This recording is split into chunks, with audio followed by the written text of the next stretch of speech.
Hi friends, ನಮಸ್ಕಾರ. ಎಲ್ಲರೂ ಹೇಗಿದ್ದೀರಾ? ಎಲ್ಲರೂ ಚೆನ್ನಾಗಿದ್ದೀರಾ ಅಂದ್ಕೊಂಡಿದ್ದೀನಿ. ಎಲ್ಲರೂ ಕೂಡ ದೇವರು ಒಳ್ಳೇದು ಮಾಡಲಿ. ಇವತ್ತು ವಿಶ್ವ ಆರೋಗ್ಯ ದಿನಾಚರಣೆಯ ಶುಭಾಶಯಗಳು. ಹಾಗಾಗಿ ದೇವರು ನಿಮಗೆ ಮತ್ತು ನಿಮ್ಮ ಫ್ಯಾಮಿಲಿ, ಕುಟುಂಬ ಎಲ್ಲರೂ ಕೂಡ ಆರೋಗ್ಯ, ಆಯುಷ್ಯ, ಅಭಿವೃದ್ಧಿ ಕೊಟ್ಟು ಕಾಪಾಡಲಿ ಅಂತ ನಾನು ಕೂಡ ದೇವರಲ್ಲಿ ಪ್ರೇಯರ್ ಮಾಡ್ತಾಯಿದ್ದೀನಿ. ಹಾಗಾಗಿ ಸ್ನೇಹಿತರೆ, ಆರೋಗ್ಯ ಚೆನ್ನಾಗಿ ನೋಡ್ಕೊಳ್ಳಿ. ಯಾಕೆಂದರೆ ಹಣ, ಆಸ್ತಿ ಇದೆಲ್ಲ ಬೇಕಾದ್ರೆ ಒಂದ್ಸಲ ಹೋದರೆ ಮತ್ತೆ ಪಡ್ಕೋಬೋದು. ಆರೋಗ್ಯ ಏನಾದ್ರು ಮೇಜರ್ ಇಶ್ಯೂ ಬಂತು ಅಂದರೆ, ಪ್ರಾಬ್ಲಮ್ ಆಯಿತು ಅಂದರೆ, ಒಂದ್ಸಲ ಹೋಯ್ತು ಅಂದರೆ ಮತ್ತೆ ಲೈಫಲ್ಲಿ ವಾಪಸ್ಸು ಬರಲ್ಲ.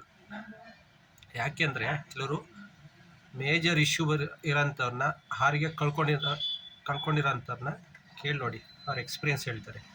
ಅಂದರೆ ಆರೋಗ್ಯದ ಮುಂದೆ ಬೇರೆ ಯಾವುದೇ ಇದ್ದರೂ ಕೂಡ ವ್ಯರ್ಥ ಅನಿಸ್ಬಿಡುತ್ತೆ. ಹಾಗಾಗಿ ಹಣ, ಆಸ್ತಿ ಇಲ್ಲ ಅಂದರೂ ಮತ್ತೆ ಪಡ್ಕೋಬೋದು ಸಾಧ್ಯತೆ ಇದೆ. ಆರೋಗ್ಯ ಸಮಸ್ಯೆ ಮೇಜರ್ ಇಶ್ಯೂ ಬಂತು ಅಂದರೆ, ಒಂದ್ಸಲ ಹೋಯ್ತು ಅಂದರೆ ಮತ್ತೆ ಲೈಫಲ್ಲಿ ವಾಪಸ್ಸು ಬರಲ್ಲ. ಮುಂಚೆ ಏನು ಪ್ರೀವಿಯಸ್ ಇದ್ದರೂ ಆ ಥರ ಮತ್ತೆ ಆಗಲಿಕ್ಕೆ ಸಾಧ್ಯನೇ ಇಲ್ಲ.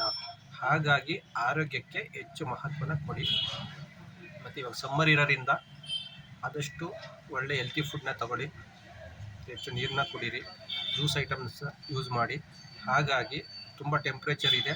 ಹಾಗಾಗಿ ಮಕ್ಕಳಿರ್ಬೋದು, ದೊಡ್ಡವರಿರ್ಬೋದು, ಪ್ರತಿಯೊಬ್ಬರು ಕೂಡ ಒಂದು ಒಳ್ಳೆ ಆರೋಗ್ಯದ ರೀತಿನ ಫುಡ್ನ ತೊಗೊಳ್ಳೋದ್ರಿಂದ, ಹೆಚ್ಚು ನೀರನ್ನ ಸೇವಿಸೋದ್ರಿಂದ ಆದಷ್ಟು ಆರೋಗ್ಯನ ಕಾಪಾಡ್ಕೋಬಹುದು.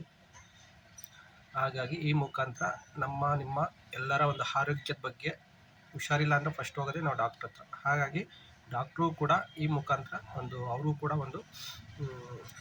ಏನು ಹೇಳ್ತೀವಿ, ಒಂದು ಗೌರವನ ಸಲ್ಲಿಸಲಿಕ್ಕೆ ಒಂದು ಸಂದರ್ಭ. ಎಲ್ಲರೂ ಕೂಡ, ಎಲ್ಲ ಡಾಕ್ಟರ್ಸ್ ಕೂಡ ಅದರ ಒಂದು ವೈದ್ಯಕೀಯ ಸೇವೆ ಯಾರ್ಯಾರು ನೀಡ್ತಾ ಇದ್ದಾರೋ ಅವರೆಲ್ಲರೂ ಕೂಡ ತುಂಬ ಹೃದಯದ ಧನ್ಯವಾದಗಳನ್ನ ಈ ಮುಖಾಂತರ ಹೇಳ್ತಾ ಇದ್ದೀನಿ. ಸ್ನೇಹಿತರೆ, ಆರೋಗ್ಯ ವಿಚಾರ ಅಂದ ತಕ್ಷಣ ನಿಮ್ಗೆ ಗೊತ್ತಿರಬೇಕು, ಕೋವಿಡ್-19 ಬಂದಾಗ ಲಾಕ್ಡೌನ್ ಅಂದ್ರೇನು,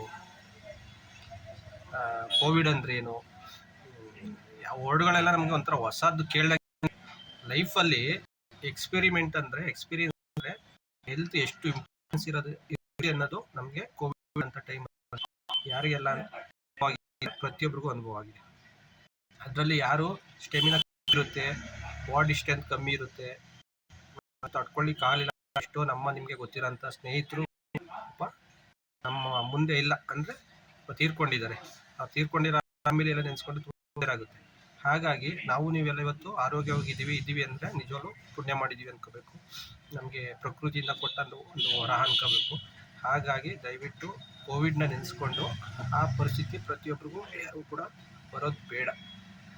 ಯಾಕೆಂದರೆ ಹೆಲ್ತ್ ಇಶ್ಯೂ ಅನ್ನೋದು ಆ ಮಟ್ಟಕ್ಕೆ ಪ್ರತಿಯೊಬ್ಬರು ಕೂಡ ಭಯ ಪಟ್ಕೊಂಡು ಬದುಕಿದ್ರೆ ಸಾಕು, ಆಮೇಲೆ ನೋಡೋಣ ನೆಕ್ಸ್ಟು, ಇವತ್ತಿದ್ರೆ ಸಾಕು ನಾಳೆ ನೋಡ್ಕೊಂಡು, ಅಷ್ಟು ಮಟ್ಟಕ್ಕೆ ಒಂದು ಲೈಫಲ್ಲಿ ಬ್ಯಾಡ್ ಎಕ್ಸ್ಪೀರಿಯನ್ಸ್ ಅಂತಲೇ ಹೇಳ್ಬೋದು.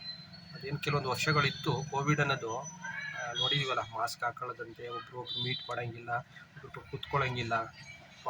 ಆ ಲೈಫು ಮತ್ತೆ ಯಾರಿಗೂ ಬೇಡ. ನಮ್ಮ ಜನ್ರೇಷನ್ಗೆ ಲಾಸ್ಟ್ ಆಗಿಬಿಡಲಿ. ಅದರ ಸಿಚುವೇಶನ್ ಮುಂದೆ ಫ್ಯೂಚರಲ್ಲಿ ಯಾರಿಗೂ ಕೂಡ ಬರೋದು ಬೇಡ ಅಂತ ನಾವು ದೇವರಲ್ಲಿ ಕೇಳ್ಕೊಳ್ತಾ, ಎಲ್ಲರಿಗೂ ದೇವರು ಮತ್ತೆ ಆರೋಗ್ಯನ ಕೊಟ್ಟು ಕಾಪಾಡಲಿ. ಆರೋಗ್ಯ, ಆಯಸ್ಸು, ಅಭಿವೃದ್ಧಿ ಎಲ್ಲನೂ ನಿಮಗೆ, ನಿಮ್ಮ ಫ್ಯಾಮಿಲಿ ಎಲ್ಲರೂ ಕೂಡ ಕೊಟ್ಟು ಕಾಪಾಡಲಿ ಅಂತ ಕೇಳ್ಕೊತ, wish you happy health day and wealth day. ವಿಶ್ವ ಆರೋಗ್ಯ ದಿನಾಚರಣೆ ಶುಭಾಶಯಗಳು ಅಂತ ಹೇಳ್ತಾ ಈ ವಿಡಿಯೋನ ಎಲ್ಲರೂ ಕೂಡ ವಿಶ್ ಮಾಡಬೇಕು ಅನ್ನಿಸ್ತು, ಹಾಗಾಗಿ ಮಾಡ್ತಾಯಿದ್ದೀನಿ ಸ್ನೇಹಿತರೆ. Thank you. ಎಲ್ಲರೂ ಕೂಡ ಟಚ್ಚಲ್ಲಿರಿ ಅಂತ ಹೇಳ್ತಾ ನೆಕ್ಸ್ಟ್ ವಿಡಿಯೋದಲ್ಲಿ ಸಿಗೋಣ. Thank you so much. Take care. Bye.